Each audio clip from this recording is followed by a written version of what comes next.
This time I'll call the June 29th, 2023 meeting to order for the Dixon County Commission. Would you please stand and join in the flag salute? I pledge allegiance to the flag of the United States of America, to the republic for which it stands, one nation, under God, indivisible, with liberty and justice for all.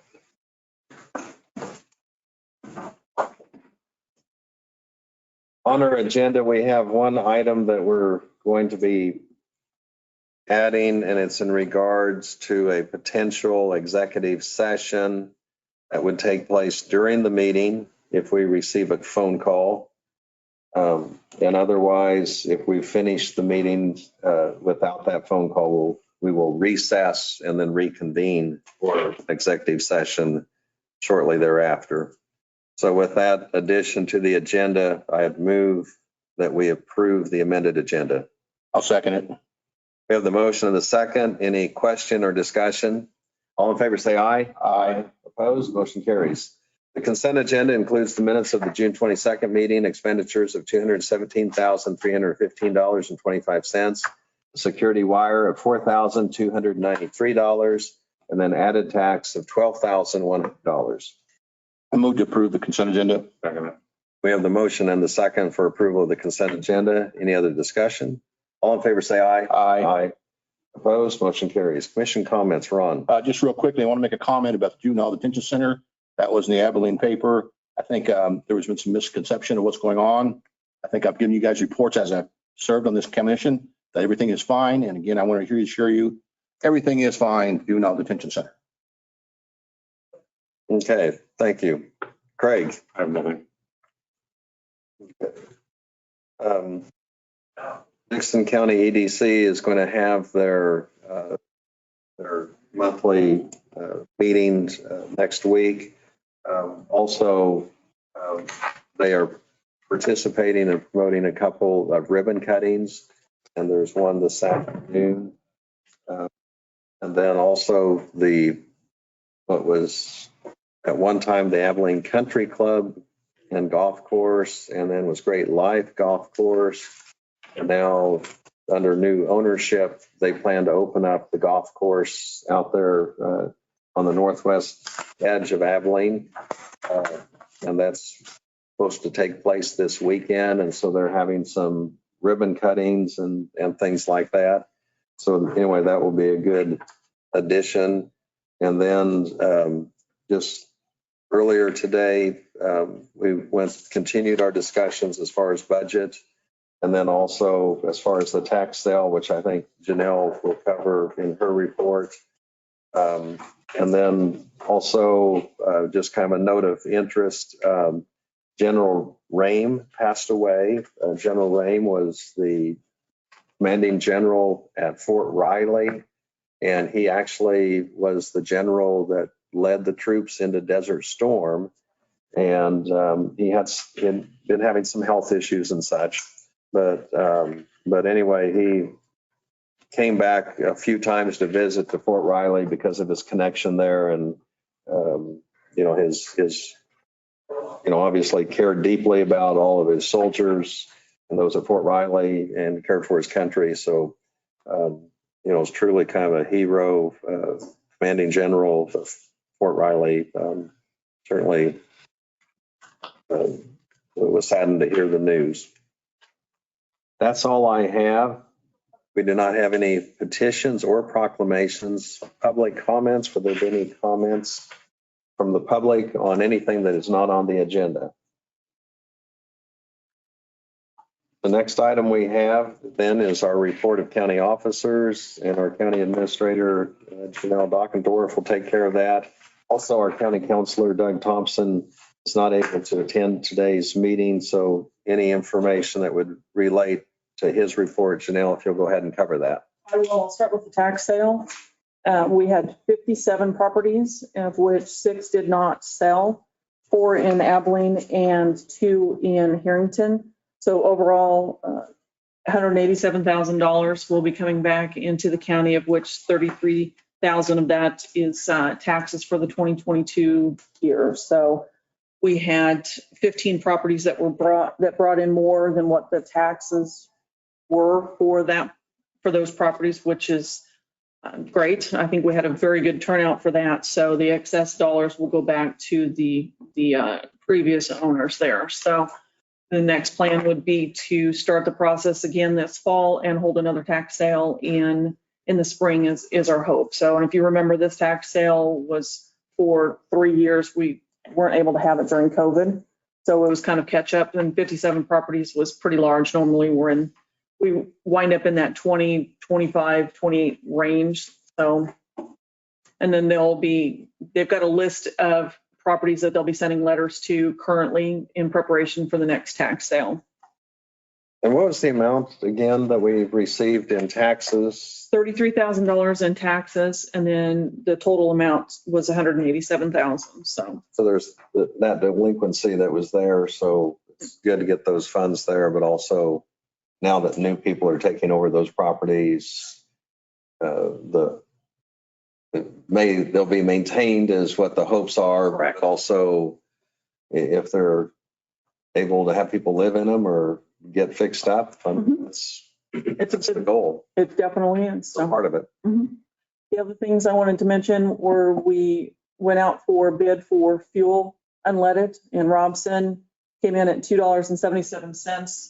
Stat Brothers at $2.78, and MKC no bid. So we went Robson with the low bid. Chip seal has been completed on county roads for the year, so just in time for this hot weather. I know the guys were out yesterday working on it and taking breaks and taking their time. So, and they've moved now to the city of Enterprise. They're doing some Dura patching there, and then we'll do some chip seal there on a few streets in Enterprise. You might explain you maybe might be listening for the future, how we do that, what. So a city contacts us and asks us to chip seal their streets. They work with Martin to make sure that they're ready to go. They pay for the rock and the oil, and then the city pays the county. They pay for those materials, and then the city will pay the county for usually some of the labor or fuel costs. We max out at about $500 to cover a few of the costs that we've got. So, and typically we're only spending a couple days in a city to be able to get that work done. So it's a benefit to that city for us to be able to do that. And I'd have to say our crews do an excellent job with that work. So the other thing I wanted to mention, as you know, we're working on the 800 megahertz radio system or communication system. So there's a grant application that I'll be submitting. If not today, it'll be submitted tomorrow, and it's the Local Safety and Security Equipment Grant Program. So I'm asking for monies to pay for the equipment that would go on the towers to work with this. And it's a 90-10 match, but my suggestion is that we contribute 20% towards that. So about $250,000 roughly, but we've been setting some money aside to offset that. So hopefully that will help with this process, because we're still looking at about a $3 million project for the radio or for the communication system. And as Martin and Chad were in here for a few minutes to talk about the bridge at 2325 1100 Avenue, damaged by a fire. There was a brush pile that was burned there. So, and the damage was extensive enough with that we are going to close the bridge. With the research that we've done in the past day, there was not a control burn called in. The fire departments did not respond to a fire out there. Not sure what happened with this. It looks like that they were trying to burn a debris pile. So if anybody has any information, please let us know. It's now been turned over to county investigators and to the state fire marshal's office to investigate that and see if we can't recoup this. This is probably $1 million bridge that's going to have to be replaced, unfortunately. So what would be the funding mechanism for that if the next step is replacement? Is there opportunity for any state or federal funds, or we could apply for off-system road bridge with this project, but that's down the road, unfortunately. Down then. That would slow it down. So in the meantime, it would be closed, and we would have to make the determination if we want to repair it on our own and use our sales tax dollars, or budget money to repair that. That just puts off other projects that we've already got in the works. We've already got applications in for off-system roads, bridges on a couple other bridges on 1100 Avenue. And we've got another bridge on 1700 Avenue that we're going to have to address. They're starting work this fall on First Road, and that money's allocated out of there as well. So. Ron, you might be more able to answer this. I kind of know where it is.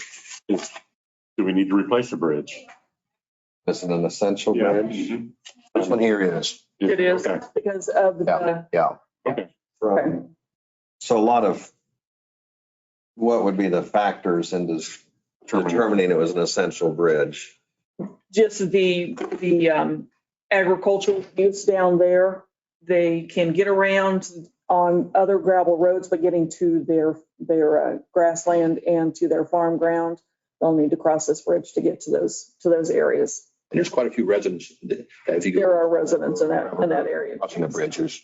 Well, and if there was consideration to it, I mean, I think it's always good to evaluate that or have a criteria, but, keeping in mind during the school year, it needs to be accessible for buses, and they're concerned about their routes and the amount of gas that they use, as well as the residents. And then you have all the deliveries, whether it's mail or UPS or FedEx. Exactly.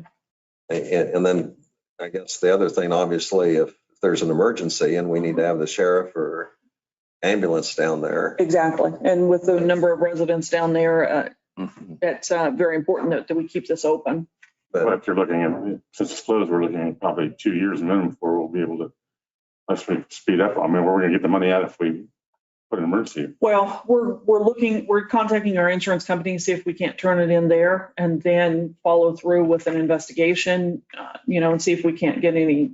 Yes, you're right. So there could be potential liability if a person Mm-hmm. or persons, obviously it was intentionally, Certainly what it anyway, looks it's like to us. investigated to It's figure out what happened, and Yes, so, I mean, liability issues. liability, but we'll certainly try for an insurance claim, but there's no guarantees that's going to work, so.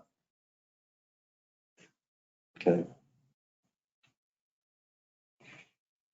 And then also the other thing that I would note is next Tuesday is the 4th of July, so county offices will be closed. Happy 4th. And, back on the bridge, I mean, I know you're kind of through with that a little bit, but in budgeting, I mean, obviously, Right. when we talk about we need to set aside money for reserves, is this something that justifies using reserve money? We have monies that are generated for road and bridge through sales tax, Mhm. but we typically have planned events Right. when we look at replacement. Mhm. And, so all of that, when we're trying to ratchet down things as tight as possible and still thinking, what about the unforeseen events like this in situations? Because, having said that, I don't know. We need more research, but I think, Craig, on your comments, it may be 2 years before we can get to it. Awesome. It seemed like a good solution as far as just initially thinking of it, but then again, what options do we have? Yeah. I mean, it was only 100,000, 50,000, it'd be a little different. When you're talking and that'd be probably low, 1.2 million. Right. It'd be in the ballpark, and that's might be conservative. Mhm. And that's something we can't do in-house. No, Most likely. Mm. we'd have to contract that out, yes. And like I say, one rain and it's gone anyway, probably. It's, Mhm. right. It'll get washed out without the. Sure. So if somebody wasn't there checking it each time, Mhm. would be trapped. It's, And that's one of the reasons, as we discussed earlier, closing it, that makes the most sense for safety. Okay. Anything else on your report? Oh, I think that's probably. It might be something that has come on computer. While we got it for Okay. So under notices and communications, then we'll move on. You were through with yours, and then, as we mentioned, Doug is in court. He is in court, so he would have reported on the tax sale. And then if we do get the phone call from the Then we'll move into executive. executive session, we can, okay.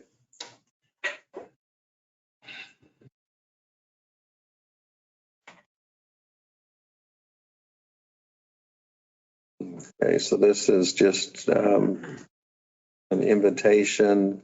Just put it on your calendar, the way it reads. Okay. And save the date for the upcoming event, the 1st of December. Okay. I don't believe we had any other mailings. I have this one for a magazine from Ingram's. And were there any other notifications that anyone would have received? Received the quarterly report from the Heritage Center Oh, okay. that sent to us. And they're probably saving on mailing. So I think I had that at the office, but I thought it was. Okay. And then we did have a map information that we had as far as who the property owners are and maps of Dixon County and, Those are nice. yeah. Yeah. Wow. We do not have any other notices or communications in that regard. We do not have any resolutions to consider. Under unfinished business, if you'd go ahead and kind of go into this, and it's a proposal from Schwab Eaton. Schwab Eaton, and last week we discussed this, and I need to get a little bit more information on it to make sure that I was giving you the correct information. So this is for the bridge replacement at 1022 Old 40. And we would need to have design surveying, and this work would be bid out. So the contract proposal for this is $36,820 for the one bridge. Actually, our crews will be replacing a culvert, 1098 Old Highway 40, and then there's another one closer to Indy Road that will be replaced as well. And if you came in on Old 40 or drove it yesterday or today, you'll notice that there are signs out. The highway crew will start to replace those in preparation for overlay work coming up. So, but the proposal from Schwab Eaton is for the property and easement research, the staking, the drainage analysis, design, and then the box structure design. And that's at the 1022 Old Highway, 1022 Old 40 Highway Bridge, which is just right outside of Abilene city limits there to the east. So. And Schwab Eaton would complete this work. Yes. Quickly in the next. Yes, they will do it in the next few weeks, and then we'll start the preparation to go out for bid for the replacement of this bridge. Okay. So we need to have a motion for that Schwab Eaton proposal. I'll go ahead and make the motion that we accept their proposal for surveying and designing and bidding on those areas that were identified, and the amount was 36,000. 820. 36,820. Mm-hmm. Second it.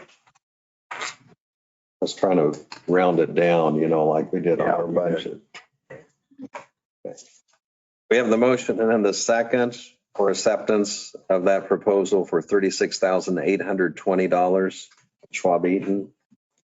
Any other discussion? All in favor, say aye. Aye. Aye. Opposed, motion carries. See if some coffee can slip through.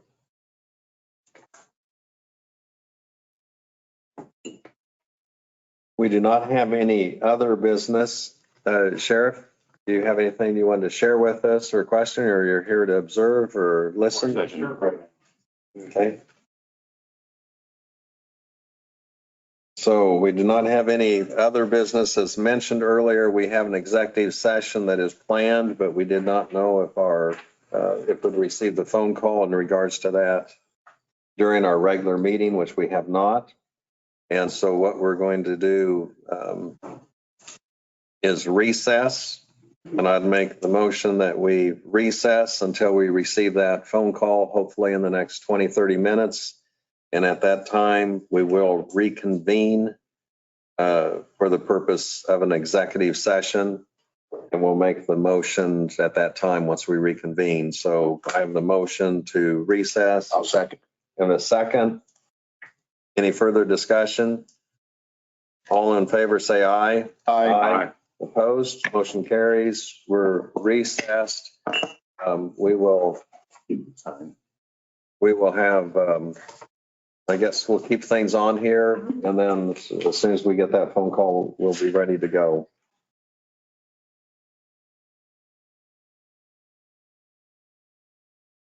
Regular session. I'll second it. We have the motion and the second. All in favor, say aye. Aye.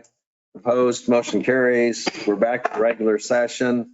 The one item in regular session, or the next item we had to consider, is to go into executive session for attorney-client privilege, and it would include the commissioners, our sheriff and Marcia, and Our attorney and myself. the attorney and Janelle. Your favorite. And we will He said. Okay. And we will do that executive session starting at 11:44. Is there a second? I'll second it. We have the motion and the second to go into executive session at 11:44, attorney-client privilege, with the people that I mentioned involved. All in favor, say 10 minutes for 10 minutes. Sure, I think that should be fine. All in favor, say aye. Aye. Aye. Opposed? Motion carries. Yeah, second. Going into executive session. So it's 11:44. I'll make the motion that we return to regular session from executive session. I'll second it. 54. Excuse me, 11:54, correct. So 11:54, we have the motion and second that we're returning to regular session. All in favor, say aye. Aye. Opposed? Motion carries. We are back in regular session.